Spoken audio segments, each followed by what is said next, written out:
दोस्तों यहाँ पर पहला क्वेश्चन है, प्रकाश वर्ष इकाई है। पहला ए ऑप्शन है दूरी की, समय की, आयु की, प्रकाश की तीव्रता की।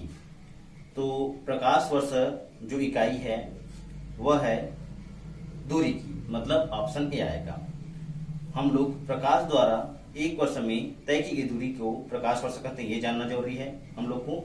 और यहाँ पर एक और क्वेश्चन आता है, एक प्रकाश वर्ष बराबर कितना होता है, तो वो भी नोट कर लीजिएगा। एक प्रकाश वर्ष बराबर होता है 9.46 इंटू 10⁻15 मीटर।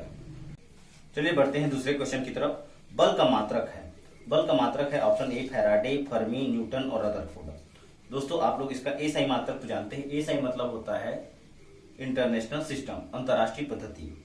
तो सीजीएस पद्धति में बल का मात्रक होता है डाइन, लेकिन अगर एसआई पद्धति में देखें तो इसका मात्रक है न्यूटन, अर्थात सी ऑप्शन सही है। इसको हम लोग किलोग्राम मीटर प्रति सेकंड स्क्वायर भी कह सकते हैं। बल इज इक्वल टू होता है द्रव्यमान गुणित त्वरण। चलिए आगे देखते हैं। कार्य का मात्रक है, कार्य का मात्रक होता है दोस्तों, इसमें ऑप्शन देख लेते हैं, जूल, न्यूट्रॉन, वाट और डाइन।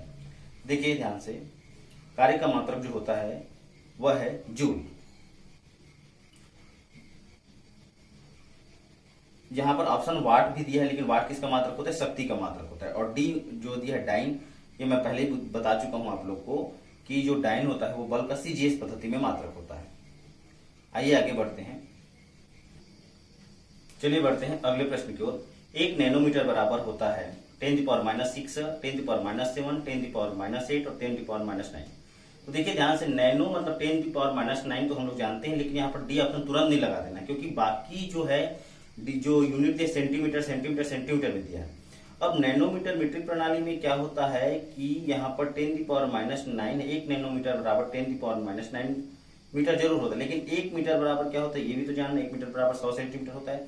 अतः इसको अगर ऑप्शन में रहता 10⁻⁹ मीटर तो इसको लगा सकते थे, लेकिन यहाँ पर हमको कन्वर्ट करना है, तो इसका सही आंसर आएगा बी 10⁻⁷ सेंटीमीटर। देखिए इस तरह से कुछ कन्वर्ट हो गया है ये। चलिए आगे बढ़ते हैं अगले प्रश्न की ओर। एम्पियर मापने की इकाई क्या है? एम्पियर मापने की इकाई वोल्टेज, विद्युत धारा, प्रतिरोध और पावर। तो एम्पियर मापने की इकाई जो है वो है विद्युत धारा। इसका सही आंसर है बी आंसर। अब देखिए अगले प्रश्न की ओर। एसआई यूनिटों में कौन सी सही सुमेलित नहीं है? ऑप्शन ए में दिया कार्य जूल, बल न्यूटन, द्रव्यमान किलोग्राम और दाब डाइन। देखिए कार्य का मात्रक जूल है, पढ़ चुके हैं। बल का मात्रक न्यूटन, इसको भी जानते हैं। द्रव्यमान को केजी से हम लोग करते हैं, लेकिन दाब डाइन नहीं है। दाब का जो मात्रक है वो है एसआई मात्रक पास्कल, जबकि डाइन क्या है, बल का सीजीएस पद्धति में मात्रक है।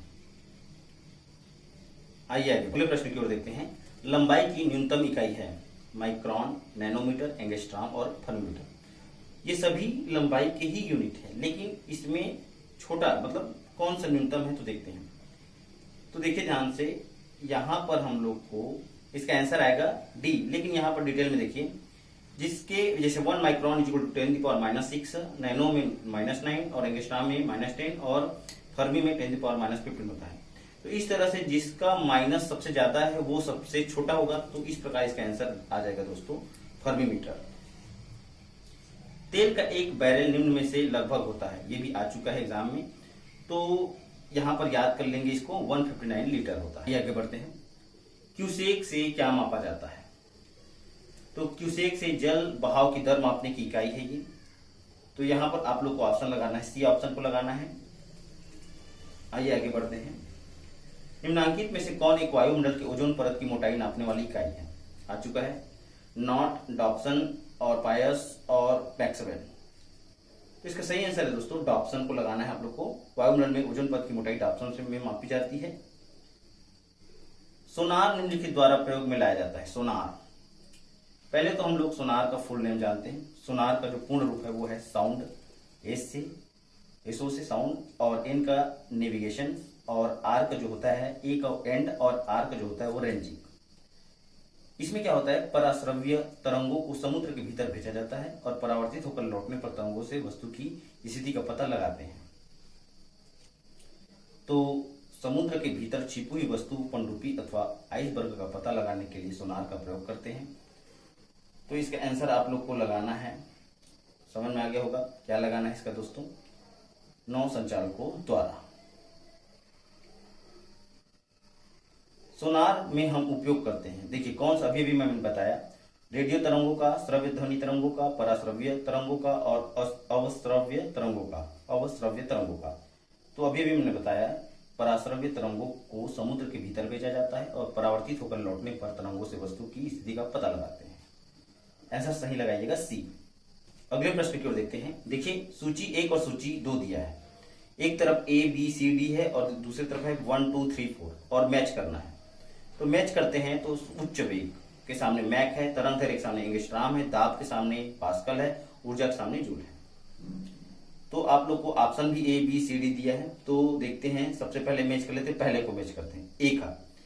ए का क्या होना चाहिए वो देखते हैं। तो ए का उच्च वेग, तो ए का उच्च वेग जो है वो आपको मैक ही लेना है, और बी का जो है तरंग दैर्घ्य एंगस्ट्राम लेना है, वेवलेंथ, और जानते हैं दाब को पढ़ चुके पास्कल, और ऊर्जा का है, कार्य ऊर्जा दोनों का जूल ही होता है।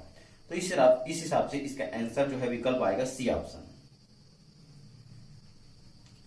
अगला प्रश्न देखते हैं। 1 माइक्रोन बराबर है 1/10, 1/100, 1/1000 और 1/10,000। तो मैं इसको बता चुका हूं, 1/1000 आएगा 10⁻³ इसको क्या बोलते हैं, 1 माइक्रोन बोलते हैं। आइए देखते हैं अगला प्रश्न। निम्नलिखित में से कौन एक सुमेलित नहीं है? सुमेलित नहीं है, A B C D option दिया है। डेसिबल के सामने ध्वनि की प्रबलता की इकाई, ये बिल्कुल सही है। अश्वशक्ति मतलब हार्स पावर, ये शक्ति की इकाई, बिल्कुल सही है। समुद्री में नौसंचालन में दूरी की इकाई, ये भी सही है। सेल्सियस उष्मा की इकाई नहीं होती, उष्मा की इकाई ये नहीं होती। सेल्सियस जो होती है वो किसकी इकाई होती है? ताप की। अगला बढ़ते हैं। 1 पिकोग्राम बराबर होता है 10⁻⁻6, 10⁻⁻9, 10⁻⁻12 और 10⁻⁻15। तो देखो ध्यान से, इसका आंसर है पिको 10⁻⁻12 कहते हैं, इसका आंसर सी है। 10⁻⁻6 है माइक्रो कहलाता है, 15 जो है फेम्टो कहलाता है, 10⁻³ मिलीग्राम कहलाता है, और 10⁻⁹ जो है नैनो कहलाता है, नैनोग्राम। तो ये आप लोग के लिए होमवर्क रहा, इसको आप लोग को बताना है जो आप लोग को स्क्रीन पर दिख रहा है। तो इस तरह से आज का जो पहला टॉपिक था वो हमारा यहीं पर हम लोग इसको समाप्त करते हैं, और मैं इसके बाद पार्ट 2 लेकर आऊंगा। उसमें हम लोग नए टॉपिक में कुछ महत्वपूर्ण प्रश्न देखेंगे। तब तक आप पढ़ते रहिए, और भी पढ़ना है, ये एक प्रैक्टिस है, और मैं आप लोग को और भी क्वेश्चंस पीडीएफ के माध्यम से अवेलेबल करा दूंगा। चलिए सुरक्षित होकर घर में पढ़ते रहिए, रिवीजन करते रहिए, अभ्यास करना जरूरी है दोस्तों। तब तक आप घर में बैठकर निरंतर और भी दूसरे सब्जेक्टों को पढ़ते रहें।